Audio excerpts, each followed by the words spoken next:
बच्चों हम पढ़ रहे हैं कक्षा 10 की गणित की पाठ्य पुस्तक का अध्याय 4 द्विघात समीकरण भाग 7 के अंतर्गत आज हम चर्चा करेंगे द्विघात समीकरण का हल द्विघाती सूत्र की सहायता से। अपनी कॉपी और पेन तैयार रखिए बच्चों, जो बातें मैं आपको समझाऊं उसको समझकर नोट कर लीजिएगा।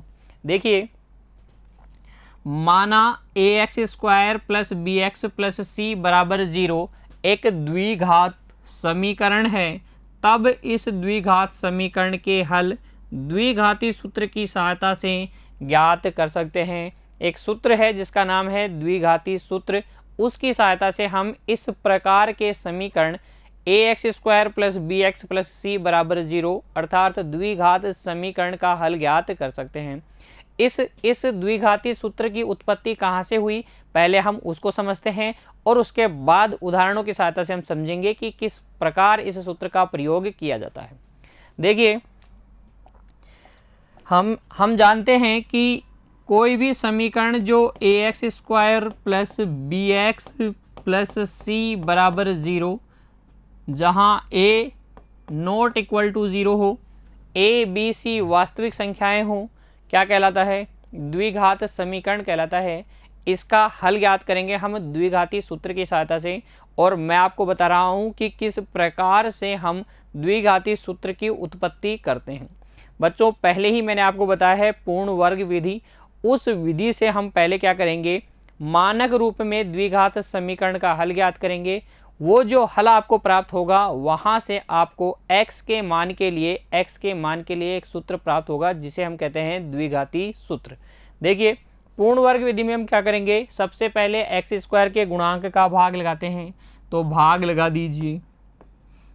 ax² में a का भाग लगा देंगे, x² का गुणांक a है। bx में भी a का भाग लगा देंगे और c में भी a का भाग लगा देंगे। इधर 0 में a का भाग लगाओगे 0 ही आ जाएगा। ठीक है, a से a कट गया, x² प्लस b बटे a x प्लस c बटे a बराबर 0 हमें मिल गया। उसके पश्चात हम क्या करते हैं, पूर्ण वर्ग विधि में अचर पद का पक्षांतरण करते हैं।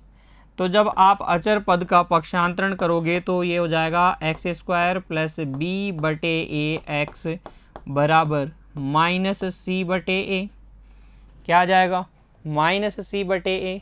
और अब हम करेंगे x के गुणांक b बटे a का आधा, कितना आएगा, b बटे 2a, इसका वर्ग दोनों ओर जोड़ लेंगे। x² प्लस b बटे a x अपनी जगह, और x के गुणांक b बटे a का आधा अर्थात b बटे 2a, उसका वर्ग दोनों तरफ जोड़ेंगे। b बटे 2a का वर्ग दोनों तरफ जोड़ेंगे तो हमें मिल जाएगा इस प्रकार का एक समीकरण। ठीक है, यहाँ अगर आप LHS साइड में देखेंगे तो ये लिखा गया है x का स्क्वायर प्लस 2 गुणा x गुणा b बटे 2a। देखिए, b बटे a x को ऐसे लिख सकते हैं, 2 से 2 कट जाएगा, b बटे a x ही आ जाएगा, और ये b बटे 2a का होल स्क्वायर, और इधर कितना है बच्चों, माइनस c बटे a प्लस b² बटे 4a²। ऐसा ही अगर इसे हम ध्यान से देखें तो देखो कौन सी सर्वसमीका के रूप में लिखा हुआ है, a² plus 2ab plus b² के रूप में। तो इसे हम लिख देंगे बच्चों क्या, a प्लस b का होल स्क्वायर, a की जगह है x, b की जगह है b बटे 2a, इसका होल स्क्वायर। देखिए, जब आप होल स्क्वायर आप ओपन करेंगे तो यही मिलेगा, x का square plus 2 into a into b plus b का स्क्वायर। ठीक है, a² plus 2ab plus b² ही मिलेगा। इसको हम ऐसे लिख सकते हैं, बराबर में क्या है, बराबर में देखिए माइनस c बटे a प्लस b² बटे 4a²। एलसीएम लेंगे तो आपके पास एलसीएम आएगा 4a², ये हो जाएगा माइनस 4ac प्लस b²। ठीक है, अब हम क्या करते हैं, दोनों ओर वर्गमूल लेते हैं, तो लिखेंगे दोनों और वर्गमूल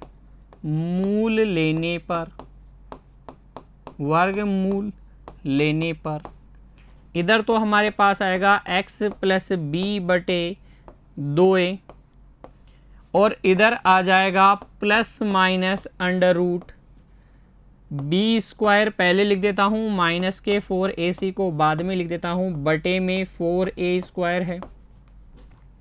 ये x के साथ जो b बटे 2a प्लस में है दूसरी तरफ पक्षांतरित करोगे तो यहाँ से x बराबर आ जाएगा माइनस बी बटे 2a प्लस माइनस देखिए under root b square minus 4ac और 4a स्क्वायर का अंडर रूट हो जाएगा 2a। कितना हो जाएगा 2a। समझ में आई। अब ले लीजिए एलसीएम, तो यहाँ से x बराबर आ जाएगा 2a और 2a का एलसीएम कितना आ जाएगा 2a और ये minus b plus minus root of b square minus 4ac। ये आपको x का मान मिल जाएगा। ठीक है, जब मैंने आपको पूर्ण वर्ग विधि की चर्चा की थी बच्चों आपके साथ, तब मैंने आपको बताया था कि इसे हम सीधे ही सूत्र के रूप में काम में लेंगे और इस सूत्र का नाम क्या है, इसे ही कहते हैं हम द्विघाती सूत्र। इसे ही हम क्या कहते हैं बच्चों, द्विघाती सूत्र। और इसकी सहायता से हम द्विघात समीकरण ax square plus bx plus c बराबर 0 के हल ज्ञात कर सकते हैं। इस समीकरण के हल या मूल ज्ञात कर सकते हैं इस सूत्र की सहायता से। सूत्र का नाम क्या है, द्विघाती सूत्र, या इसका एक और नाम है बच्चों, नाम है श्रीधर आचार्य सूत्र। श्रीधराचार्य सूत्र, क्या नाम है इसका, श्रीधर आचार्य सूत्र कह दीजिए या द्विघातीय सूत्र कह दीजिए। आपको याद होना चाहिए x बराबर minus b plus minus root of b square minus 4ac upon 2a। अब आप ध्यान दें, यहाँ पर रूट में एक व्यंजक लिखा हुआ है b square minus 4ac। Root में लिखा गया है बी स्क्वायर माइनस 4ac। इस व्यंजक को हम कहते हैं डिस्क्रिमिनेंट या विवेचक। क्या कहते हैं बच्चों, विवेचक। द्विघात समीकरण का विवेचक किसे कहते हैं, बी स्क्वायर माइनस 4ac को प्रदर्शित किससे करते हैं, कैपिटल डी से, बड़े डी से, अर्थात d बराबर होता है बी स्क्वायर माइनस 4ac। अब यदि देखिए बच्चों तीन स्थितियां हैं आपके पास। यदि d का मान 0 से बड़ा है, अर्थात कोई धनात्मक संख्या है, तो धनात्मक संख्या का वर्गमूल ज्ञात किया जा सकता है, ज्ञात किया जा सकता है। अगर d का मान 0 हो, यदि d का मान 0 हो, 0 से बड़ा हो सकता है, 0 हो सकता है, और तीसरा केस d से छोटा हो। इन स्थितियों पर विचार करते हैं। अगर बी स्क्वायर माइनस 4ac का मान 0 से बड़ा हुआ तो हम इसका वर्गमूल ज्ञात कर सकते हैं आसानी से। धनात्मक संख्याओं के वर्गमूल हम निकाल सकते हैं।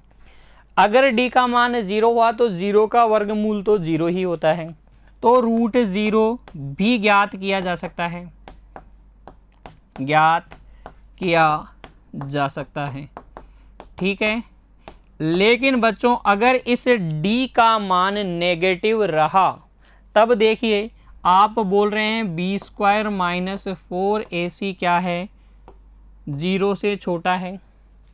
ठीक है, और किसी भी ऋणात्मक संख्या का वर्गमूल ज्ञात नहीं किया जा सकता, अर्थात ऋणात्मक संख्या का कोई वास्तविक वर्गमूल नहीं होता है, क्योंकि किसी भी वास्तविक संख्या का जब आप वर्ग करते हैं तो आपको हमेशा एक धनात्मक संख्या मिलती है। क्या कह रहा हूँ, कोई भी वास्तविक संख्या है, कोई भी, चाहे से वो धनात्मक हो चाहे से ऋणात्मक हो, तो वास्तविक संख्या का जब आप वर्ग करते हैं तो धनात्मक संख्या आती है। अर्थात किसी भी ऋणात्मक संख्या का वर्गमूल हम नहीं निकाल सकते, क्योंकि वर्ग करने पे संख्या अगर धनात्मक आ रही है तो धनात्मक संख्या का ही वर्गमूल, उल्टा ऑपरेशन उल्टा ऑपरेशन, उल्टी संक्रिया जब हम करते हैं तो वर्ग की उल्टी संक्रिया क्या होती है, वर्गमूल। तो अगर आपको वर्ग करने पे धनात्मक संख्या मिल रही है तो धनात्मक संख्या का ही क्या हो सकता है, वर्गमूल ज्ञात किया जा सकता है, जो कि एक वास्तविक संख्या होगी। ठीक है, मैं कहना चाह रहा हूं कि ऋणात्मक संख्याओं का कोई भी वर्गमूल ज्ञात नहीं किया जा सकता वास्तविक संख्या के रूप में।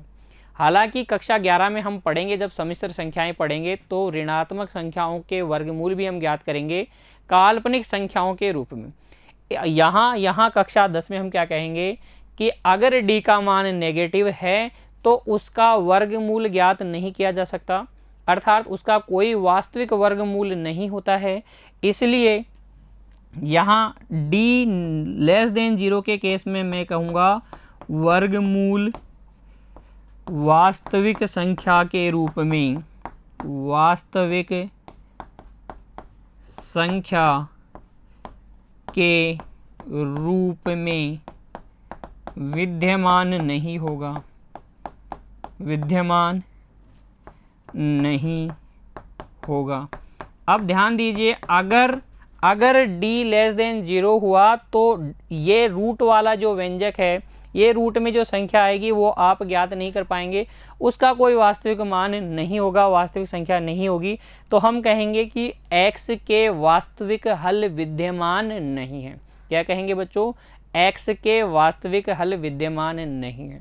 तो अगर आपको किसी समीकरण के हल ज्ञात करने हैं और हम देखना चाहते हैं कि उन हलों का अस्तित्व है या नहीं, तो दो केस के अंदर अस्तित्व होगा। अगर d का मान धनात्मक है तो हल अस्तित्व में है, d का मान 0 है तो भी हल अस्तित्व में है, लेकिन अगर d का मान ऋणात्मक है तो हल अस्तित्व में नहीं है, अर्थात वास्तविक हल विद्यमान नहीं है, काल्पनिक हल विद्यमान होंगे। ठीक है, दोनों बातें समझ में आ गई आपको। सूत्र कौन सा है, द्विघाती सूत्र, x बराबर -b plus minus root of b square minus 4ac upon 2a। कब वास्तविक हल विद्यमान होंगे, अर्थात हलों का अस्तित्व कब होगा, जब d का मान धनात्मक हो। द्विघाती समीकरण के लिए बी स्क्वायर माइनस 4ac का मान धनात्मक या 0 हो, तभी उसके हल विद्यमान होंगे वास्तविक। अन्यथा अगर d का मान बी स्क्वायर माइनस 4ac का मान ऋणात्मक रहा तो वास्तविक हल विद्यमान नहीं होंगे। ठीक है, अब बच्चों द्विघाती सूत्र की सहायता से कैसे द्विघात समीकरण को हल करते हैं, आइए उदाहरणों के माध्यम से सीखते हैं। हमारी पाठ्य पुस्तक का उदाहरण संख्या 10, इसमें हमसे कहा गया है प्रश्नावली 4.1 के प्रश्न संख्या 2 के भाग 1 को द्विघाती सूत्र से हल कीजिए। तो अगर आपको द्विघाती सूत्र याद नहीं है बच्चों तो पहले उसको याद कीजिए।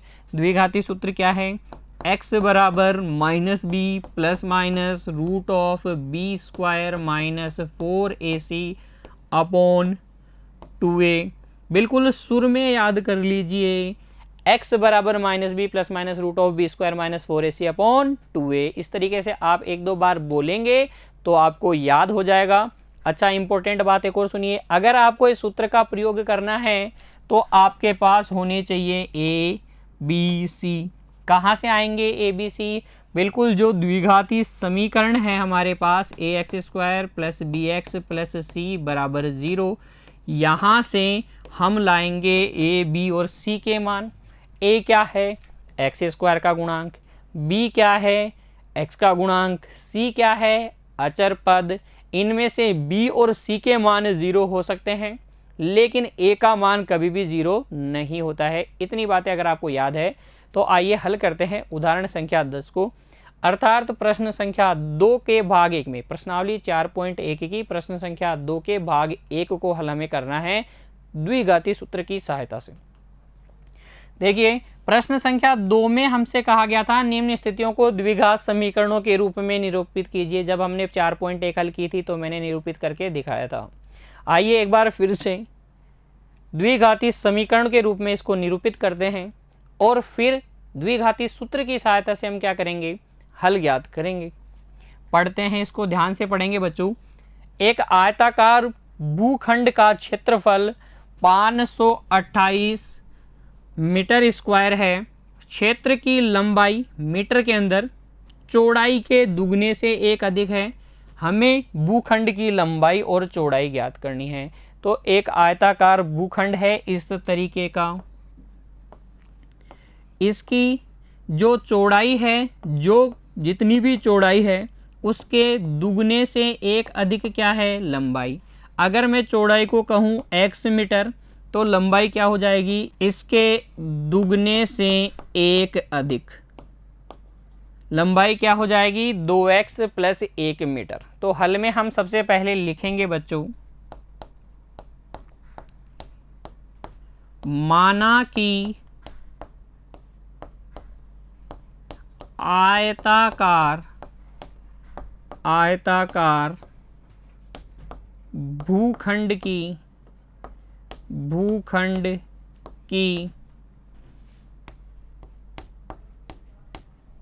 चौड़ाई वो है x मीटर। चौड़ाई हमने क्या मान ली, x मीटर। अतः लंबाई क्या हो जाएगी, लंबाई हो जाएगी चौड़ाई के 2 गुने से 1 अधिक मीटर, अर्थात 2x + 1 मीटर। अब देखिए, क्योंकि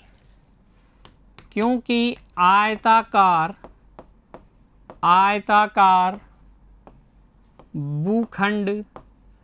भूखंड का क्षेत्रफल कितना है, 528 मीटर स्क्वायर। कितना है, 528 मीटर स्क्वायर। इसलिए लंबाई, आयत का क्षेत्रफल होता है लंबाई गुणा चौड़ाई बराबर 528। x को अंदर गुणा कर लीजिए, आपको मिल जाएगा 2x² + x। इसको इधर ट्रांसफ़र करेंगे, पक्षांतरित करेंगे तो माइनस में हो जाएगा बराबर 0। क्या यह एक द्विघात समीकरण है?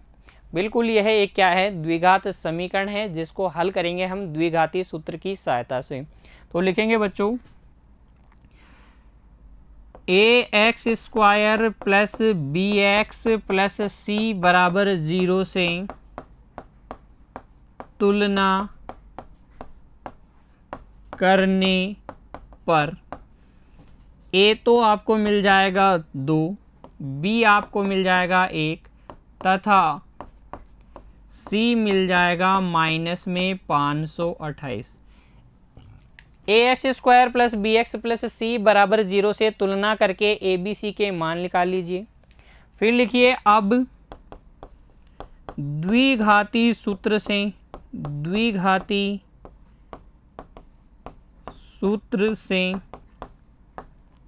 x बराबर क्या होता है, -b ± √b² - 4ac/2a, यही होता है। तो a b c के मान रख देंगे हम इसमें। तो ये हो जाएगा आपके पास x बराबर माइनस सूत्र वाला, b का मान कितना है 1, b का मान है 1 ± √b² - 4, a का मान बताइए, a का मान है 2, a का मान है 2, c का मान कितना है -528, ये है -528 बटे 2a, a का मान है 2। तो a, b और c के मान हम जो प्राप्त द्विघात समीकरण है वहां से लेंगे, सूत्र में रखेंगे, ध्यान से रखेंगे, चिन्हों का विशेष ध्यान रखेंगे बच्चों। फिर देखिए, यहाँ से हमें मिल जाएगा x बराबर -1 ± √1² 1, ये माइनस प्लस, 2 को 4 से गुणा करेंगे 8, 8 को 528 से गुणा कीजिए, 8 × 64 हासिल 6, 8 दूनी 16 और 6 22 हासिल 2, 8 पंजे 40 और 2 42 बटे 4। ठीक है, एक जोड़ लीजिए, x बराबर आ जाएगा -1 ± √4225 बटे 4। अब 4225 का वर्गमूल निकाल लीजिए। 4225 का वर्गमूल कैसे निकालेंगे? इस साइड से अंत से 2 के जोड़े बनाएंगे। ठीक है, वर्गमूल निकालना आता है ना आपको, कक्षा 8 में हमने सीखा है और कक्षा 9 में भी कई बार हम वर्गमूल निकालते हैं बच्चों। यहाँ फिर से मैं आपको बता देता हूँ, अंत से 2 के क्या बनाएंगे? युग्म बनाएंगे। अच्छा, ये 42 है, इसमें से हम किसका वर्ग घटा सकते हैं? अधिक से अधिक किसका वर्ग घटा सकते हैं? तो 1 का घटा सकते हैं। 1 का वर्ग 1, 2 का 4, 3 का 9, 4 का 16, 5 का 25, 6 का 37, 6 का 36 और 7 का 49। तो 7 का वर्ग नहीं घटा सकते, ज़्यादा से ज़्यादा 6 का स्क्वायर इसमें से घटाया जा सकता है। तो यहाँ लिख लीजिए 6, उत्तर में भी लिख दीजिए 6। 6 का वर्ग होता है 36, घटा लीजिए, कितना बच गया? 6। अगला युग्म उतार लीजिए 25। इधर क्या करेंगे? जो संख्या आपने यहाँ रखी है उसी को जोड़ लीजिए, एक जगह खाली रखते हुए। 6 और 6 कितना हो गया? 12। ठीक है, अब 12 के साथ में एक ऐसी संख्या रखिए जिसको रखने पर जो संख्या बनेगी उसको इस रखी हुई संख्या से गुणा करेंगे। गुणा करने पे 625 आने चाहिए या इससे कम आने चाहिए। उदाहरण के लिए समझिए, अगर आपने यहाँ लिखा 1, 12 के साथ में आपने लिखा 1, तो 1 से गुणा करने पर 1 से ही गुणा करना होगा और क्या आना चाहिए? या तो 625 या इससे कम। तो 1 रखेंगे 121 आएगा। 2 रख के देखिए, 2 रखेंगे तो 2 से गुणा कीजिए। अब देखिए 4 और 2 अभी भी 625 से कम है। 3 भी रख सकते हैं क्या? तो 3 रख के देखिए, 9, 6, 3। ठीक है, इस तरीके से आप रख के देखिए। 4 भी रख के देखिए, 5 भी रख के देखिए। तो जब आप 5 रखेंगे तो ये आ जाएगा 625 5 से गुणा करने पर। इधर हम वही जो संख्या रखते हैं उसी को जोड़ के लिखते हैं, इधर हम घटा लेते हैं तो घटाने पर कुछ भी नहीं बचा, आगे कुछ संख्या भी नहीं बची, इसलिए इधर आगे करने की आवश्यकता नहीं है। हमने क्या क्या भरा? 6 भरा, उत्तर में 6 आ गया। 5 भरा था तो उत्तर में 5 भी लिख दें। इसे कहते हैं भाग विधि द्वारा वर्गमूल ज्ञात करना। तो 4225 का जो वर्गमूल आएगा बच्चों कितना आएगा? 65 आएगा। तो यहाँ से x बराबर -1 प्लस माइनस 65/4। ये जो कार्य है बच्चों ये आपको माइंड में करना है। अगर आपको डायरेक्ट आता है वर्गमूल निकालना तो आप माइंड में करिए, अन्यथा किस में करिए? रफ नोटबुक में कीजिए। ठीक है, गुणनखंड विधि द्वारा भी आप वर्गमूल ज्ञात कर सकते हैं। वही गुणनखंड करेंगे, 2 के जोड़े बनाकर 1 ले लेंगे। ठीक है ना, उस तरीके से भी कर सकते हो, या आप ट्रिक लगा सकते हैं। देखिए 42 25 है तो 25 का 5 और 6 7 42, एकाधिकेन पूर्वेण, अगर आपने वैदिक मैथमेटिक्स पढ़ी है तो यहाँ से आ जाएगा 42 25 का वर्गमूल 65। अब हम क्या करेंगे बच्चों? एक बार धनात्मक चिन्ह लेंगे और एक बार ऋणात्मक चिन्ह लेंगे।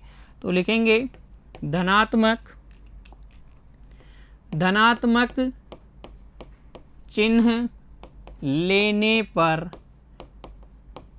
x बराबर आ जाएगा -1 प्लस 65/4 अर्थात 64/4। और जब आप 64 में 4 का भाग लगाएंगे तो कितना आएगा? 4 एकम 4 और 4 छेका 24। x का मान आ जाएगा 16। ठीक है, तथा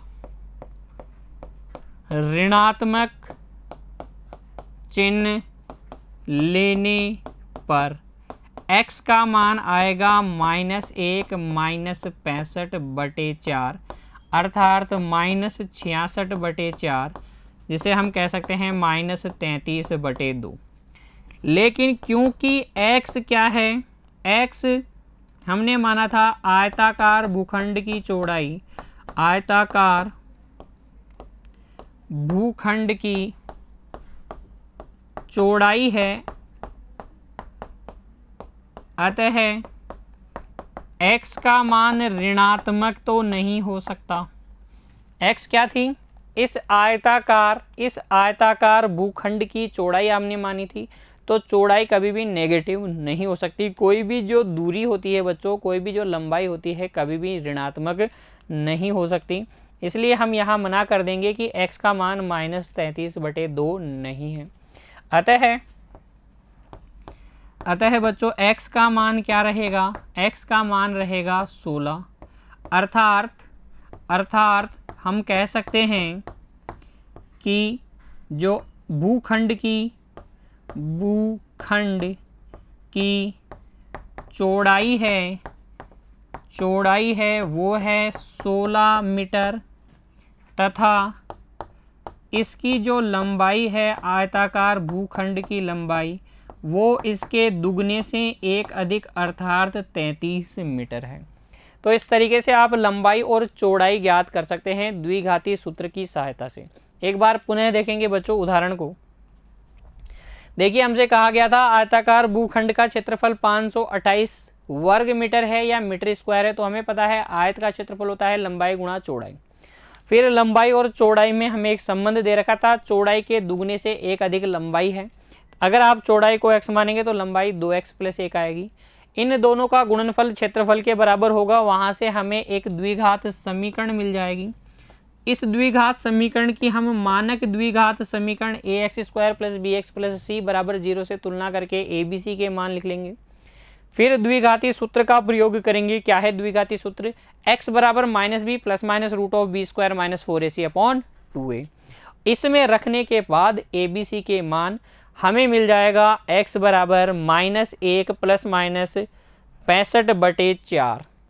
अब हम एक बार धनात्मक चिन्ह लेंगे, एक बार ऋणात्मक चिन्ह लेंगे। धनात्मक चिन्ह लेते हैं तो x का मान 16 आ जाता है और ऋणात्मक चिन्ह लेने पर x का मान -33/2 आता है। x का ऋणात्मक मान हम ग्रहण नहीं कर सकते क्योंकि x को हमने क्या माना है, आयताकार भूखंड की चौड़ाई। इसलिए x का मान सिर्फ क्या होगा 16, अर्थात चौड़ाई 16 मीटर और लंबाई 16 के दुगने से एक ज़्यादा 32 से एक ज़्यादा कितना 33 मीटर। इस तरीके से हम ज्ञात कर लेंगे आयताकार भूखंड की चौड़ाई और लंबाई। और उदाहरण करते हैं बच्चों, ताकि द्विघाती सूत्र की सहायता से द्विघात समीकरण के हल ज्ञात करना हमारे लिए बहुत आसान बन जाए। देखिए उदाहरण संख्या 11, दो ऐसे क्रमागत विषम धनात्मक पूर्णांक, ध्यान दीजिए क्रमागत विषम धनात्मक पूर्णांक।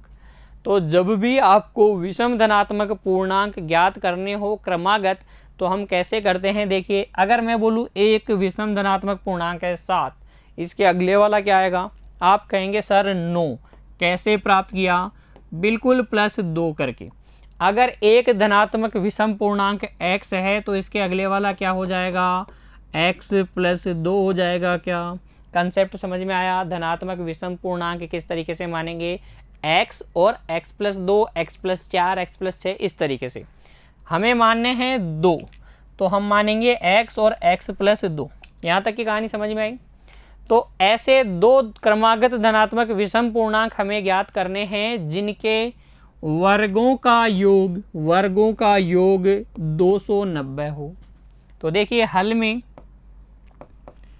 हम लिखेंगे, माना कि प्रथम धनात्मक विषम पूर्णांक बराबर है x। अतः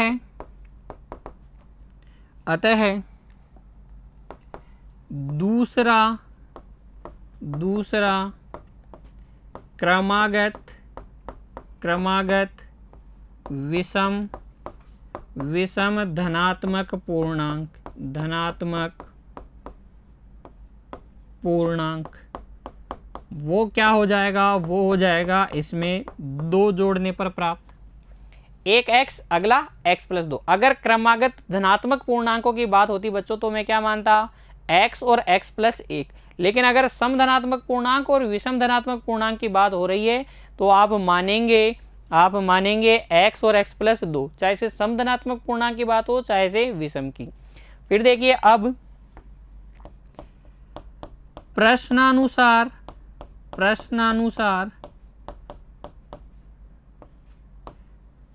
इन दोनों के वर्गों का योग x के वर्ग और x + 2 के वर्ग का योग कितना है 290 है।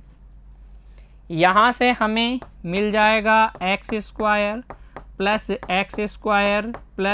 4x प्लस 4 बराबर 290। देखिए मैंने a प्लस बी का होल स्क्वायर ओपन किया है, क्या होता है a square plus 2ab plus b square, ये रहा a स्क्वायर, ये रहा 2ab ये प्लस बी स्क्वायर। a की जगह x और b की जगह क्या सोचेंगे 2, तो ये आपको मिलेगा 2x स्क्वायर प्लस 4x बराबर 204, उधर जाके घटा लीजिए 286। ठीक है, दो उभयनिष्ठ लेकर भाग लगा दीजिए। देखिए दो उभयनिष्ठ लेंगे तो यहाँ बच जाएगा x square plus 2x, x square plus 2x। इस दो जो उभयनिष्ठ लिया है उधर भाग लगाएंगे 286 में, तो 1 4 3 143 आ जाएगा। इसको इधर ले आइए, पक्षांतरित कर लीजिए, आपको मिल जाएगी एक द्विघात समीकरण, क्या x square plus 2x minus 143 बराबर 0।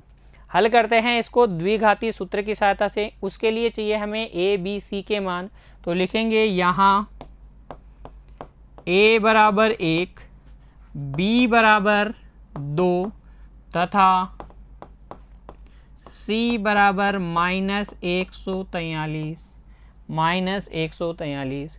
आप इस प्रश्न को गुणनखंड विधि या पूर्ण वर्ग विधि से भी हल कर सकते हैं बच्चों, अगर परीक्षा में पूछा जाए, लेकिन यहाँ मेरा उद्देश्य है द्विघाती सूत्र को सिखाना, इसीलिए मैं इसको द्विघाती सूत्र की सहायता से हल कर रहा हूँ। बाकी अगर परीक्षा में पूछा जाए तो आप किसी भी एक विधि से हल कर सकते हैं, तीनों में से कोई सी भी एक विधि का प्रयोग कीजिए बच्चों, कोई दिक्कत नहीं होगी। लिखेंगे अब, क्योंकि x बराबर होता है minus b plus minus root of b square minus 4ac बटे 2a। किसी भी विधि की जब आप बार बार प्रैक्टिस करते हैं बच्चों, तो उसमें जो सूत्र काम में आ रहा है, उसमें जो मेथड काम में आ रहा है, उसका आप पूरा लिख के कीजिए ताकि आप कभी उसको भूलें नहीं। अब हर बार जब आप द्विघाती सूत्र की सहायता से द्विघात समीकरण का हल ज्ञात करेंगे तो सूत्र लिखिएगा, ऐसा नहीं कि डायरेक्ट मान रख दें, आप सूत्र लिखिए उसके बाद में मान रखिएगा। ए बी सी के मान रखेंगे तो आपको मिल जाएगा x बराबर माइनस बी की जगह कितना है 2, प्लस माइनस की जगह प्लस माइनस, अंडर रूट की जगह अंडर रूट, बी स्क्वायर की जगह 2 का स्क्वायर माइनस 4, a की जगह 1 और c की जगह माइनस 143 बटे में 2a की जगह 1। हल करेंगे तो हमें मिल जाएगा x बराबर minus 2 plus minus under root 2 का स्क्वायर हो गया 4, ये माइनस माइनस प्लस हो गया 143 को जब आप 4 से गुणा करेंगे तो 4 तिया 12, हासिल 1, 4 चौक 16 और 1 17, हासिल 1, 4 एकम 4 और 1 5, तो यह आ जाएगा 572 प्लस 4 बटे 2 चल ही रहा है। यहाँ से x बराबर हमें मिल जाएगा, देखिए 572 प्लस 4 हो जाएगा 576। 576 किसका का वर्गमूल होता है कितना 24, तो यहाँ से बच्चों x बराबर हमें मिल गया -2 प्लस माइनस 24, 576 का वर्गमूल बटे 2। हम लेंगे धनात्मक चिन्ह, तो लिखेंगे धनात्मक चिन्ह लेने पर x का मान आ जाएगा -2 प्लस 24 बटे 2, अर्थात x बराबर 11। x बराबर 11 भाई 22 बटे 2 कितना हो जाएगा 11, 24 में से 2 गए 22, 22 में 2 का भाग लगाएंगे 11, x बराबर कितना आ जाएगा 11, x बराबर आ जाएगा 11। प्लस का चिन्ह लेने पर यहाँ मैं ले लेता हूँ माइनस का चिन्ह, तो माइनस चिन्ह लेने पर अगर आप माइनस चिन्ह लेते हैं तो x बराबर आ जाएगा -2 माइनस 24 बटे 2, अर्थात x बराबर -13। x बराबर कितना -13। x बराबर -13 चलेगा क्या, ग्रहण किया जा सकता है क्या, नहीं किया जा सकता, क्योंकि x क्या है एक धनात्मक विषम पूर्णांक। तो हम लिखेंगे क्योंकि x एक धनात्मक विषम पूर्णांक है, विषम पूर्णांक है, अतः x का मान सिर्फ कितना लिया जाएगा, 11। x का मान कितना, 11। इसलिए अभिष्ट दो क्रमागत विषम धनात्मक पूर्णांक क्या हो जाएंगे, वो हो जाएंगे बच्चों, पहला 11 और इसके अगला वाला 13। 11 व 13 हमारे रिक्वायर्ड विषम धनात्मक पूर्णांक हो जाएंगे। इस प्रकार से हल कर लेंगे हम उदाहरण संख्या 11 को। एक धनात्मक विषम पूर्णांक मानेंगे, अगला निकालने के लिए 2 जोड़ देंगे, x + 2 जाएगा। इन दोनों के वर्गों का योग 290 है। वहाँ से हमें एक द्विघात समीकरण मिलेगी। इसको हम मानक द्विघात समीकरण ax² + bx + c से तुलना करके abc के मान निकाल लेंगे। फिर द्विघातीय सूत्र हमें आता है x = -b + -√b² - 4ac/2a। इसमें abc के मान रखेंगे, प्लस का चिन्ह लेंगे, माइनस के चिन्ह लेंगे, x के 2 मान आएंगे। ऋणात्मक मान को हम ग्रहण नहीं करेंगे क्योंकि x को हमने माना है विषम धनात्मक पूर्णांक, तो धनात्मक माना है तो ऋणात्मक हो नहीं सकता, इसलिए केवल धनात्मक मान ग्रहण करेंगे। x = 11। अगर पहला धनात्मक विषम पूर्णांक 11 है तो इसका अगला, इसमें 2 जोड़ दीजिए, 13। हल कर लेंगे ना, कोई दिक्कत नहीं। देखिए अब आगे उदाहरण संख्या 12। इसमें हमसे क्या कहा गया है, एक ऐसे आयताकार पार्क को बनाना है जिसकी चौड़ाई इसकी लंबाई से 3 मीटर कम हो। आपको क्या करना है, एक आयताकार पार्क बनाना है और इसकी जितनी लंबाई आप रखेंगे इससे 3 सेंटीमीटर कम, इससे 3 मीटर कम बच्चों, सेंटीमीटर नहीं मीटर, 3 मीटर कम इसकी क्या होनी चाहिए, चौड़ाई। देखिए क्या कहा गया है, चौड़ाई लंबाई से 3 मीटर कम। अगर आपने लंबाई x ली है तो चौड़ाई कितनी होनी चाहिए, x - 3 मीटर। फिर आगे बढ़िए, इसका क्षेत्रफल, इसका जो क्षेत्रफल है, इसका क्षेत्रफल, आयत का क्षेत्रफल क्या होता है, लंबाई गुणा चौड़ाई, लंबाई गुणा चौड़ाई, अर्थात ये x² - 3x। ये जो क्षेत्रफल है ये पहले से निर्मित समद्विबाहु त्रिभुजाकार पार्क, समद्विबाहु त्रिभुजाकार पार्क पहले से निर्मित है। कैसा, ऐसे वाला पार्क, ये पहले से निर्मित है, समद्विबाहु है, तो इसकी ये साइड A और ये साइड A, और इसे हम कहते हैं इसका आधार बेस B। ये इधर से लंब डालेंगे तो ये इसकी क्या हो जाएगी, ऊंचाई।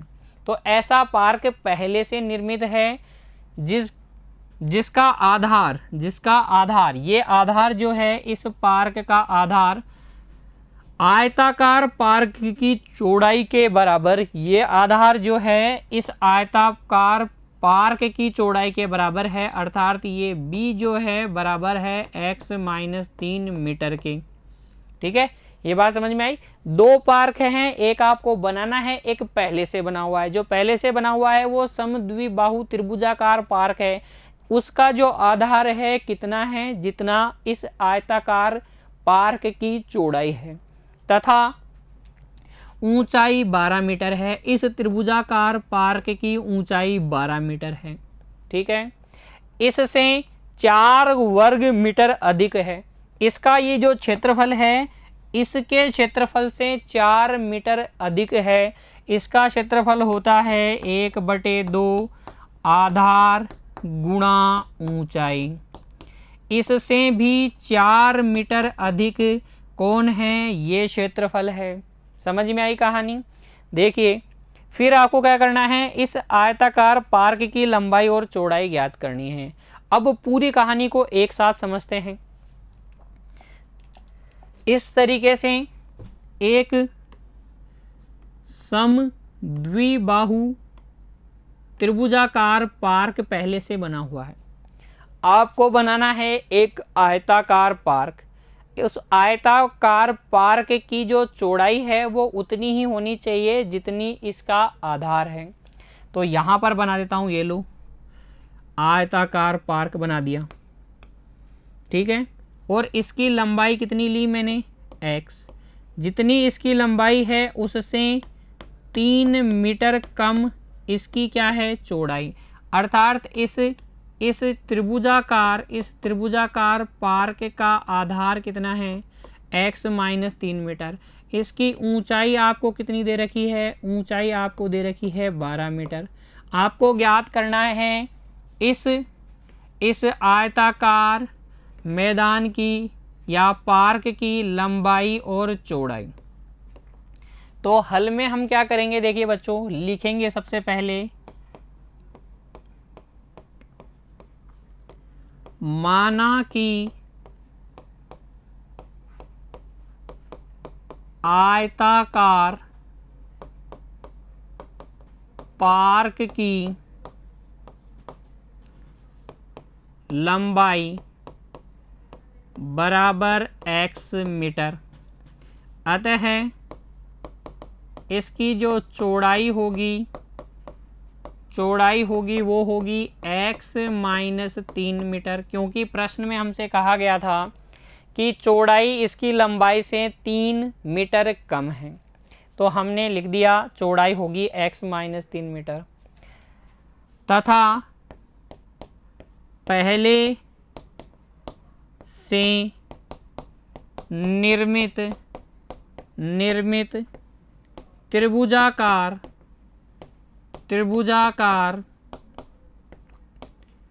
पार्क की या पार्क का आधार वो किसके बराबर है, जितनी इस आयताकार पार्क की चौड़ाई है।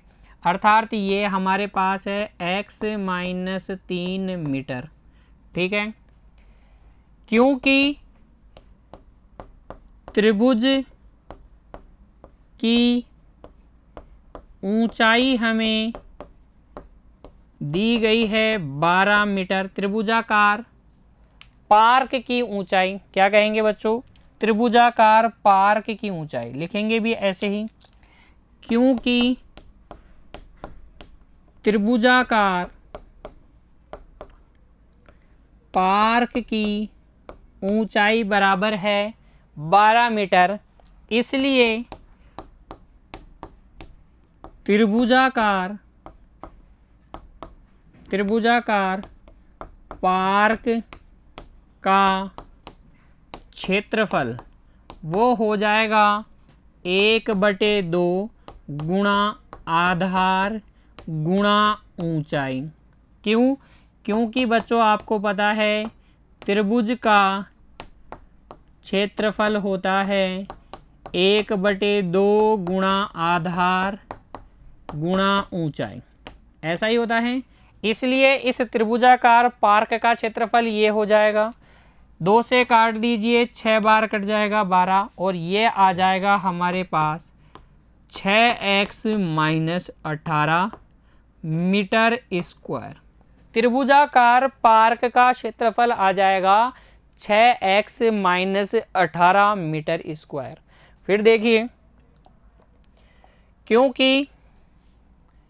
क्योंकि आयताकार पार्क का क्षेत्रफल हमें दिया गया है त्रिभुजाकार पार्क का क्षेत्रफल प्लस 4 के बराबर कहा गया है ना। ये जो आयताकार पार्क है उसका क्षेत्रफल त्रिभुजाकार पार्क के क्षेत्रफल से 4 वर्ग मीटर अधिक है। देखिए प्रश्न में दिखा देता हूं, एक ऐसे आयताकार पार्क को बनाना है जिसकी चौड़ाई इसकी लंबाई से 3 मीटर कम हो, यहाँ तक का संबंध आपको पता है। इसका क्षेत्रफल किसका, आयताकार पार्क का, पहले से निर्मित समद्विबाहु त्रिभुजाकार पार्क जिसका आधार आयताकार पार्क की चौड़ाई के बराबर तथा ऊंचाई 12 मीटर है से 4 वर्ग मीटर अधिक है। तो त्रिभुजाकार जो पार्क है उसके क्षेत्रफल में 4 जोड़ते ही क्या आएगा, आयताकार पार्क का क्षेत्रफल आ जाएगा। तो यही बात मैंने यहाँ लिखी, इसलिए आयताकार पार्क का क्षेत्रफल होगा लंबाई गुणा चौड़ाई। चौड़ाई क्या है? x - 3। ये किसके बराबर होगा? त्रिभुजाकार पार्क का क्षेत्रफल 6x - 18 से 4 अधिक के बराबर। देखिए x को अंदर गुणा करेंगे तो हो जाएगा x² - 3x बराबर ये हो जाएगा 6x - 14। सबको इधर ले आइए, x² - 9x + 14 बराबर 0। क्या हमें एक द्विघात समीकरण मिल गई? इसको हल कर सकते हैं हम। तीन विधियां अब हमारे पास है। गुणनखंड विधि से हल करें, हमारी मर्जी है। पूर्ण वर्ग विधि से हल करें, हमारी मर्जी है। इस भाग में मैं आपको बताऊंगा द्विघाती सूत्र से। तो तीनों में से आप किसी भी एक विधि से हल कर सकते हैं। यहाँ देखिए, a का मान 1, b का मान -9 तथा c का मान कितना प्यारे बच्चों? 14। क्योंकि x बराबर होता है -b ± √b² - 4ac upon 2a, इसलिए यहाँ से x बराबर हो जाएगा माइनस सूत्र वाला b का मान -9 प्लस माइनस √b² - 9 का स्क्वायर -4a। a की जगह है 1, c की जगह है 14 बटे 2a, a की जगह है 1। सोल्व करेंगे तो हमें मिलेगा x बराबर माइनस माइनस प्लस का 9 हो गया, प्लस माइनस देखिए ये माइनस माइनस प्लस और ये प्लस माइनस, √9 का स्क्वायर कितना हो जाएगा? 9 का स्क्वायर हो जाएगा 81। ये माइनस देखिए 4 को 14 से गुणा करेंगे कितना आ जाएगा? 56। कितना आ जाएगा? 56 बटे में क्या चल रहा है? 2। यहाँ से x बराबर हमें मिल जाएगा 9 प्लस माइनस 81 में से 56 घटाइए, 11 में से 6 गया, कितना बच गया बच्चों? 5। फिर यहाँ पर 7 में से 5 गया 2 बटे 2। 25 का वर्गमूल कितना होगा? x बराबर आ जाएगा 9 प्लस माइनस 5 बटे 2। अब हम ले लेंगे धनात्मक चिन्ह और ऋणात्मक चिन्ह। तो देखिए धनात्मक चिन्ह लेने पर जब आप धनात्मक चिन्ह लेंगे तो x बराबर आ जाएगा 14 बटे 2 अर्थात 7। x का मान कितना आ जाएगा? 7। कैसे? 9 और 5 14, प्लस का लेंगे ना 5 तो 14 में 2 का भाग लगाएंगे 7। फिर ऋणात्मक चिन्ह लेने पर x का मान आ जाएगा, 9 में से 5 गया 4, 4 में 2 का भाग लगाया 2, x का मान आ जाएगा 2। तो x के दो मान आए हैं 7 और 2। ठीक है। यदि देखिए यदि x बराबर 7 अगर हम लें तब आयताकार पार्क की लंबाई वो हो जाएगी 7 तथा चौड़ाई हो जाएगी 7 में से 3 कम अर्थात 4। दोनों किस में बच्चों? मीटर में। अगर x का मान आप 7 लेते हैं तो आयताकार पार्क की लंबाई हमने x मानी थी, इसलिए लंबाई हो जाएगी 7 मीटर और चौड़ाई हो जाएगी 7 से 3 कम अर्थात 4 मीटर। फिर अगली स्थिति देखिए, यदि हम x का मान ले लें 2, x का मान क्या लें? 2। यदि x बराबर 2 लें तब देखिए आयताकार पार्क की लंबाई वो हो जाएगी 2 मीटर तथा चौड़ाई हो जाएगी इस 2 मीटर से 3 मीटर कम अर्थात -1 मीटर, जो कि क्या है? संभव नहीं है। लिखेंगे जो संभव नहीं है। लंबाई और चौड़ाई कभी भी ऋणात्मक नहीं होती है। यहाँ आपके पास चौड़ाई नेगेटिव आ गई है, इसलिए कहेंगे संभव नहीं है। अतः अभिष्ट लंबाई कितनी 7 मीटर और चौड़ाई कितनी होनी चाहिए, फिर आयताकार पार्क की चौड़ाई होनी चाहिए, इससे 3 कम अर्थात 4 मीटर। ये हमारा क्या हो जाएगा, अभिष्ट उत्तर हो जाएगा। x का मान 2 हम क्या करेंगे, ग्रहण नहीं करेंगे, क्योंकि अगर आप x का मान 2 लेते हैं तो चौड़ाई तो मिलती है, लंबाई तो मिलती है, लेकिन चौड़ाई नहीं मिलती है। इस प्रकार से हल कर लेंगे हम उदाहरण संख्या 12 को। उम्मीद करता हूँ समझ में आ गया है। लिख लीजिए, इसको सावधानी से लिखेंगे और एक एक बात को समझते हुए लिखेंगे बच्चों, ठीक है। अगला देखिए बच्चों, उदाहरण संख्या 13। निम्न द्विघात समीकरणों के मूल यदि उनका अस्तित्व हो तो द्विघाती सूत्र का उपयोग करके ज्ञात कीजिए। मूल ज्ञात करने हैं, अगर अस्तित्व है तो देखिए मैंने आपको बताया था, जब अभी मैंने द्विघाती सूत्र x बराबर minus b plus minus root of b square minus 4ac upon 2a की उत्पत्ति आपको बताई थी। मैंने आपसे कहा था कि अगर ये बी स्क्वायर माइनस 4ac अर्थात विवेचक डिस्क्रिमिनेंट d का मान ऋणात्मक रहा तो मूल अस्तित्व में नहीं होंगे, वास्तविक मूल विद्यमान नहीं होंगे। इसके अलावा अगर d का मान 0 रहता है या धनात्मक रहता है तो मूलों का अस्तित्व होता है। इस प्रश्न में हमें पहले ये जांच करना है कि मूल अस्तित्व में है या नहीं। अगर है तो द्विघाती सूत्र की सहायता से ज्ञात करने हैं, नहीं है तो नहीं ज्ञात करने हैं। तो देखिए हल 1, इसमें हम लिखेंगे यहाँ a बराबर 3, b बराबर -5 तथा c का मान कितना है, प्लस का 2, क्योंकि d होता है बी स्क्वायर माइनस 4ac। यहाँ से बी स्क्वायर का मतलब -5 का स्क्वायर माइनस 4ac का मतलब 2। ये हो जाएगा 25 माइनस, देखिए 4 तिया 12 दूनी 24 बराबर कितना 1। d का मान क्या है, 1 है। क्या धनात्मक है, 0 से बड़ा है। अतः समीकरण जो है 3x square minus 5x plus 2 बराबर 0 के मूल अस्तित्व में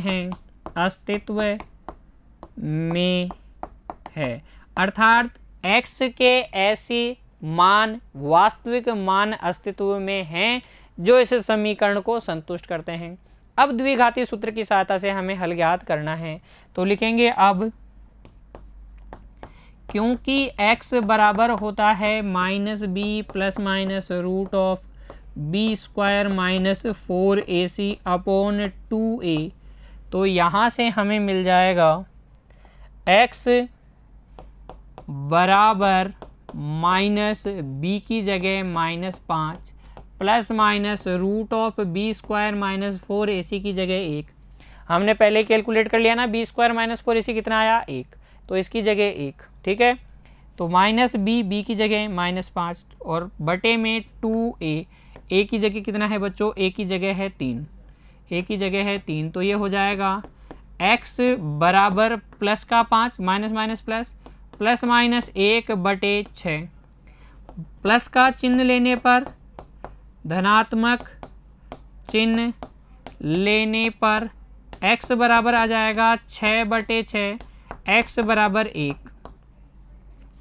ऋणात्मक चिन्ह लेने पर जब आप ऋणात्मक चिन्ह लेंगे x बराबर आ जाएगा 5 माइनस 1/6, x बराबर 4/6 अर्थात 2/3। x का मान कितना आ जाएगा 2/3। तो ये हमारे क्या हो जाएंगे, अभिष्ट हल हो जाएंगे उदाहरण संख्या 13 के भाग 1 के, ठीक है। तो अस्तित्व की जांच करनी है और फिर फिर आपको बताना है हल किसकी सहायता से, द्विघातीय सूत्र की सहायता से। क्या है द्विघातीय सूत्र, x बराबर minus b plus minus root of b square minus 4ac upon 2a।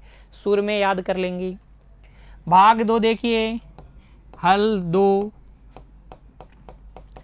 A B C के मान बता दीजिए। लिखिए यहाँ a बराबर तो है 1, b बराबर है 4 तथा c बराबर है 5। ए बी सी के मान आपने लिख लिए। क्योंकि विवेचक जिससे हमें ये पता चलता है कि मूलों का अस्तित्व है या नहीं, डी होता है b square minus 4ac। B square मतलब 4 का स्क्वायर माइनस 4ac का मतलब 5। ये हो गया 16 माइनस 20 माइनस का 4 ऋणात्मक आया। क्योंकि डी का मान ऋणात्मक है, अतः समीकरण x square plus 4x plus 5 बराबर 0 के मूल अस्तित्व में नहीं है, अस्तित्व में नहीं है, या हम कह सकते हैं विद्यमान नहीं है। डी का मान ऋणात्मक आते ही बोल देंगे कि वास्तविक मूल विद्यमान नहीं है, अस्तित्व में नहीं है। तो जो अस्तित्व में नहीं है उनको हम ज्ञात नहीं करेंगे। लेकिन बच्चों कक्षा 11 का आप याद रखेंगे, आप वहाँ सम्मिश्र संख्याएं पढ़ लेते हैं और सम्मिश्र संख्याओं के रूप में इसका हल हम ज्ञात कर सकते हैं। यहाँ अस्तित्व में नहीं है, इसका इतना ही आशय है कि वास्तविक संख्याएं, इसका ऐसी कोई वास्तविक संख्या नहीं है जो इस समीकरण को संतुष्ट करे। ठीक है। भाग 3 देखिए, हल 3। यहाँ a बराबर 2, b बराबर माइनस में 2 अंडर रूट 2 तथा c बराबर में 1 ए बी सी के मान हैं। क्योंकि d बराबर होता है बी स्क्वायर माइनस 4ac, अर्थात बी स्क्वायर माइनस में 2 रूट 2 का square minus 4a minus 4ac का मतलब 1, a का मतलब 2। ठीक है। ये देखिए माइनस की संख्या का भी वर्ग करेंगे, प्लस की आएगी, 2 का वर्ग 2, रूट 2 का वर्ग 2, माइनस 8, ये हो जाएगा 8 माइनस 8 अर्थात 0। क्योंकि d का मान 0 आया है, धनात्मक आए या 0 आए मूल अस्तित्व में होते हैं। अतः समीकरण क्या 2x square minus 2 under root 2x plus 1 बराबर 0 के मूल अस्तित्व में हैं, अस्तित्व में हैं। ठीक है। अब हम द्विघाती सूत्र की सहायता से उनको ज्ञात करेंगे। क्योंकि x बराबर होता है minus b plus minus root of b square minus 4ac upon 2a, तो इसमें ए बी सी के मान रखेंगे और ज्ञात कर लेंगे। तो देखिए x बराबर माइनस बी की जगह 2 अंडर रूट 2 प्लस माइनस की जगह plus minus under root b square minus 4ac का मान 0 आया है अपॉन 2a। a का मान कितना है, a का मान है 2, a का मान है 2। तो ये हो जाएगा x बराबर प्लस में 2 रूट 2 प्लस माइनस 0/4। अतः x के जो दोनों मान आएंगे 2 रूट 2/4, या मैं कह सकता हूँ रूट 2/2, इसको और अधिक काटेंगे तो 1/√2। प्लस का लोगे तो भी यही आएगा और माइनस का लोगे तो भी यही मान आएगा। जो दोनों हल आएंगे वो क्या आएंगे, 1/√2, 1/√2। तो आपने देखा किसी द्विघात समीकरण के हल विद्यमान हो सकते हैं, नहीं भी हो सकते। अगर विद्यमान हैं तो वो दोनों समान भी हो सकते हैं और असमान भी हो सकते हैं। मूलों की इस प्रकृति के बारे में भी हम चर्चा करेंगे अध्याय में जैसे जैसे आगे बढ़ेंगे। अभी मैं आपको नहीं बताने वाला, बस कंडीशन समझ लीजिए। दोनों तरीके के मूल, तीनों तरीके के मूल हो सकते हैं। अस्तित्व में नहीं, अस्तित्व में हैं तो समान भी हो सकते हैं और असमान भी हो सकते हैं। कब समान होंगे कब असमान होंगे चर्चा करेंगे लेकिन आगे, ठीक है ना। देखिए अब उदाहरण संख्या 14, निम्न समीकरणों के मूल ज्ञात कीजिए। स्वतंत्र हैं विधि के चुनाव के लिए, किसी भी विधि से हल कर सकते हैं। तो भाग 1 देखिए, इसमें हल 1 में जो समीकरण दी गई है वो हमें दी गई है x + 1/x बराबर 3 और कहा गया है कि x not equal to 0। Not equal to 0 क्यों? क्योंकि अगर आपने x की जगह 0 रखा तो 1/0 बन जाएगा और 1/0 क्या होगा? अनडिफाइंड होगा, अनंत होगा, अपरिभाषित होगा। इसलिए पहले ही मना किया है कि x की जगह 0 नहीं है भैया। अच्छा, तो फिर मैं इसको हल में लिख सकता हूँ इस तरीके से, x/1 + 1/x बराबर 3/1। एलसीएम है, इन दोनों का एलसीएम लेंगे, क्या आ जाएगा? x। इसको x से गुणा कर लेंगे, x² + 1 आ जाएगा इधर 3/1। वज्र गुणा करेंगे तो हमें मिल जाएगा x² + 1 बराबर 3x और यहाँ से एक द्विघात समीकरण x² - 3x + 1 बराबर 0। हल कर लेंगे किसी भी एक विधि से। मैं हल कर रहा हूँ द्विघाती सूत्र से। तो देखिए यहाँ a बराबर 1, b बराबर -3 तथा c बराबर है 1। द्विघाती सूत्र से या श्रीधर आचार्य सूत्र से x बराबर होता है -b ±√b² - 4ac upon 2a। इसलिए x बराबर हो जाएगा -b की जगह -3 ±√b² -3 का स्क्वायर -4a और c दोनों की जगह 1 रखेंगे बटे 2a। तो ये हो जाएगा x बराबर 3 ± रूट में कितना? 3 × 9, 9 में से 4 गया 5 बटे 2। अतः x के जो दो मान आएंगे वो आएंगे 3 + √5/2 या 3 - √5/2। कोई दिक्कत नहीं है ना। श्रीधर आचार्य विधि या द्विघाती सूत्र विधि तो बहुत आसान है। ABC के मान रखने हैं, थोड़ी सी कैलकुलेशन करनी है, x के मान आपको प्राप्त हो जाएंगे। अगला भाग देखिए, हल 2। जो समीकरण दी गई है वैसे की वैसे लिख लीजिए। 1/x - 1/x - 2 बराबर 3। अब x का मान 0 या 2 नहीं हो सकता, क्योंकि 0 रखेंगे तो ये अपरिभाषित हो जाएगा और 2 रखेंगे तो ये अपरिभाषित हो जाएगा। उसका सिर्फ इतना ही मतलब है बच्चों। एलसीएम ले लीजिए, x गुणा x - 2 एलसीएम आ गया। एलसीएम में x का भाग लगाएंगे, x - 2 बचेगा, उसको 1 से गुणा करेंगे, x - 2 आ जाएगा। ये वाला माइनस यहाँ, x - 2 का एलसीएम में भाग लगाइए, x बचेगा, x को x से गुणा कर दीजिए, x आ जाएगा। इधर है 3/1। ये आपके पास आ जाएगा x - 2 - x बटे x² - 2x बराबर 3/1। वज्र गुणा कर लीजिए। देखिए x से x तो कट गया, -2 को 1 से गुणा करेंगे, -2 आ जाएगा और इधर आ जाएगा 3x² - 6x। इसको भी उधर ले जाइए तो हो जाएगा 3x² - 6x + 2 बराबर 0। तो ये मिल जाएगी हमें एक द्विघात समीकरण जिसे हम हल कर सकते हैं किसी भी एक विधि से। यहाँ हल कर लेते हैं बच्चों द्विघाती सूत्र की सहायता से। तो देखिए यहाँ a बराबर है 3, b बराबर है -6 तथा c बराबर है 2। a b c के मान है 3 - 6 और 2।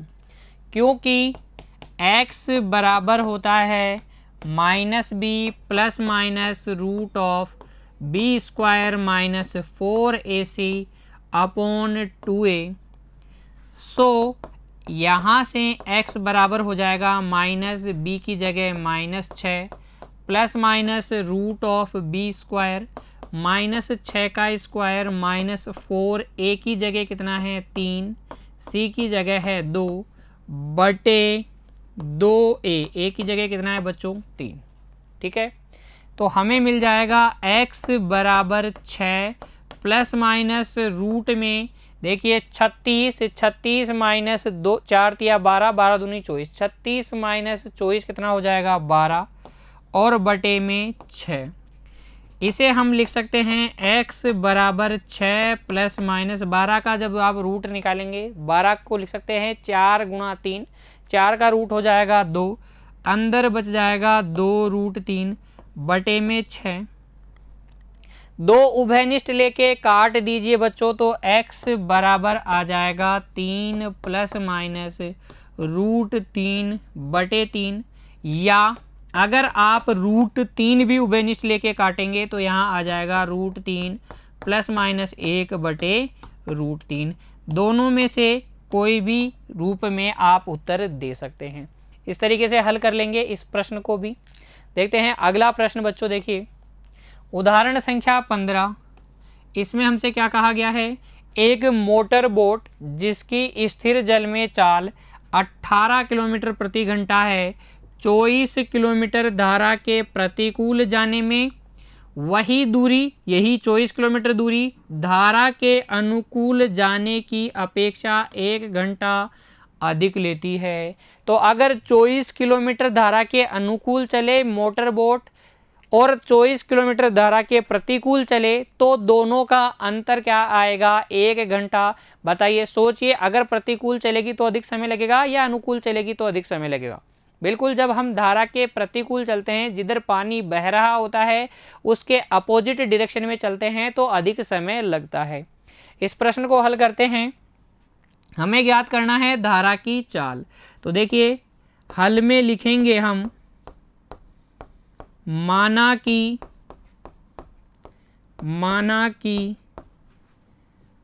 धारा की चाल बराबर x किलोमीटर प्रति घंटा। धारा की चाल हम क्या मान लेंगे, x किलोमीटर प्रति घंटा मान लेंगे, क्योंकि स्थिर पानी में मोटर बोट की चाल हमें दी गई है। मोटर बोट की चाल कितनी है, वो है 18 किलोमीटर प्रति घंटा। स्थिर जल में मोटर बोट की चाल है 18 किलोमीटर प्रति घंटा। अतः बच्चों देखिए धारा के अनुकूल चलने पर मोटर बोट की परिणामी चाल, जब वो अनुकूल चलेगी तब परिणामी चाल हम कैसे निकालते हैं, योग करके निकालते हैं। तो x प्लस 18 किलोमीटर प्रति घंटा हो जाएगी। अधिक तेजी से चलेगी ना तो चालों का योग कर लेंगे, धारा की चाल और मोटर बोट की चाल का। जब क्या चलेगी, अनुकूल चलेगी मोटर बोट धारा की, तथा धारा के प्रतिकूल चलने पर मोटर बोट की परिणामी चाल। अब जब वो प्रतिकूल चलेगी तो चाल कम हो जाएगी, कितनी, 18 माइनस x किलोमीटर प्रति घंटा। अब ज़रूर कुछ बच्चों के मन में ये सवाल आ रहा होगा कि सर हम क्या x माइनस 18 लिख सकते हैं क्या। तो बच्चों अगर x माइनस 18 लिखोगे इसका मतलब आप लिख रहे हो कि धारा की चाल मोटर बोट की चाल से अधिक है। देखिए x माइनस 18 अगर कोई चाल रही तो फिर वो क्या रहेगी, ज़्यादा रहेगी। x और 18 कम, तो धारा की चाल अगर ज़्यादा रही तो मोटर बोट चलने वाली नहीं है, पानी उसको बहा के ले जाएगा, पानी उसको बहा के ले जाएगा। तो मोटर बोट की चाल अधिक होगी तभी वह प्रतिकूल 24 किलोमीटर चल पाएगी। अगर धारा की चाल ज़्यादा रही तो फिर नहीं चल पाएगी। तो मोटर बोट की चाल अधिक है, धारा की चाल कम है, इसीलिए मैंने 18 माइनस एक्स लिखा है, x माइनस 18 नहीं लिखा है। अब हम लिखेंगे, देखिए अब प्रश्नानुसार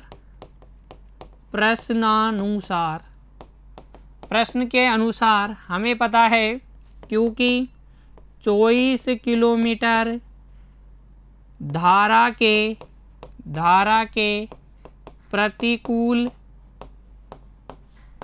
चलने में 24 किलोमीटर धारा के अनुकूल चलने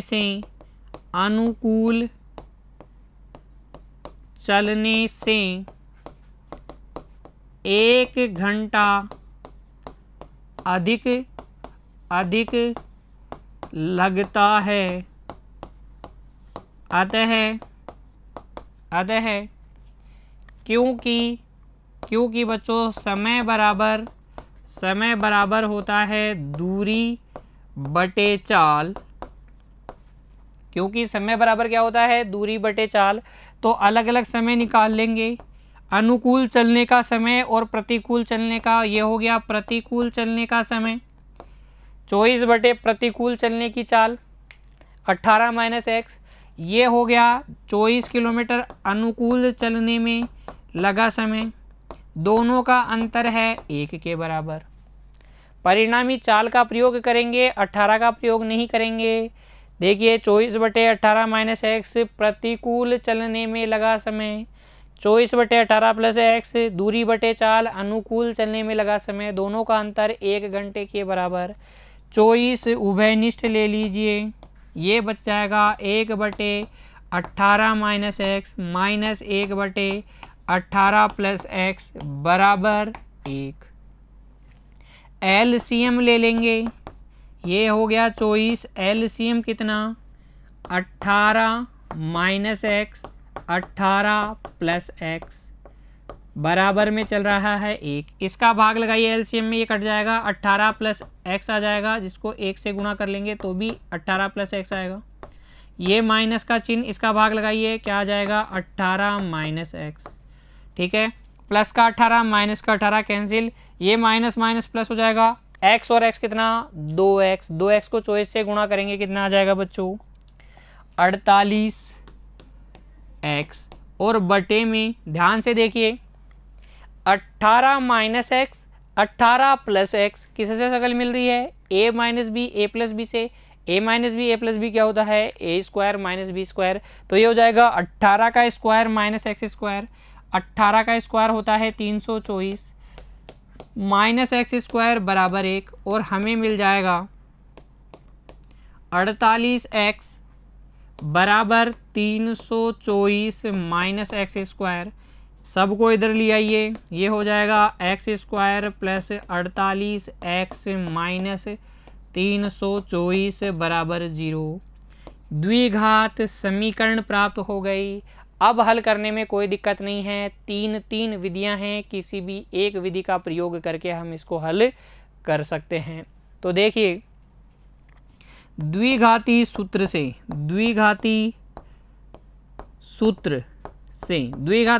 की चर्चा हम कर रहे हैं इस भाग में, इसलिए द्विघाती सूत्र विधि से मैं हल करूंगा। आप इसको गुणनखंड विधि या पूर्ण वर्ग विधि किसी से भी हल कर सकते हैं जब प्रश्न परीक्षा में पूछा जाएगा। x बराबर होता है minus b plus minus root of b square 48 का स्क्वायर माइनस 4ac माइनस 324। सूत्र नहीं लिखा है, आप लिख के करेंगे बच्चों 2a।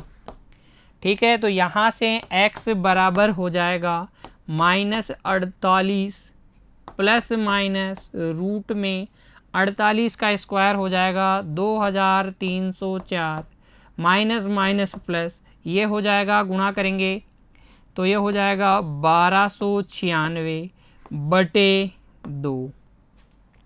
दोनों को जोड़ लीजिए, x बराबर आपके पास आ जाएगा -48 प्लस माइनस रूट में 3600 बटे 2, ये हो जाएगा x बराबर -48 प्लस माइनस 60 बटे 2।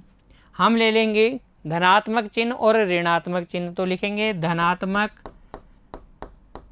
चिन्ह लेने पर x बराबर -48 प्लस 60 बटे 2, x बराबर आ जाएगा 12 बटे 2 अर्थात 6। ऋणात्मक चिन्ह लेने पर, माइनस वाला चिन्ह लेने पर x बराबर आएगा -48 माइनस 60 बटे 2, x बराबर आ जाएगा, देखिए माइनस में 108 हो गया क्या, -48 माइनस 60 उसका आधा करेंगे तो माइनस में 54। x क्या था, x था हमारे पास धारा की चाल, क्या ऋणात्मक आएगी, धारा की चाल ऋणात्मक नहीं है, तो क्योंकि चाल ऋणात्मक नहीं होती है इसलिए x बराबर कितना 6। हम लिख देंगे अतः अभिष्ट चाल बराबर 6 किलोमीटर प्रति घंटा। हमसे कहा गया था धारा की चाल ज्ञात कीजिए, धारा की चाल कितनी आ जाएगी, 6 किलोमीटर प्रति घंटा आ जाएगी बच्चों। तो इसमें भी आपको कोई दिक्कत नहीं होनी चाहिए। उम्मीद करता हूँ द्विघाती सूत्र की सहायता से जितने भी मैंने आपको प्रश्न बताए हैं, जितने भी उदाहरण हमने हल किए हैं, आपको सारे समझ में आए हैं। द्विघाती सूत्र विधि से द्विघात समीकरण का हल ज्ञात करने में अब हमें कोई दिक्कत नहीं रहेगी। हम पुनः प्रयास करेंगे बच्चों खुद से, प्रश्नावली में दिए गए प्रश्नों को भी हम हल करेंगे। पहले जो हमें समीकरण प्राप्त हुए थे द्विघात समीकरण, उनको भी हम द्विघाती सूत्र की सहायता से हल करके सीखने का प्रयास करेंगे। खुश रहिए बच्चों, पढ़ते रहिए, धन्यवाद।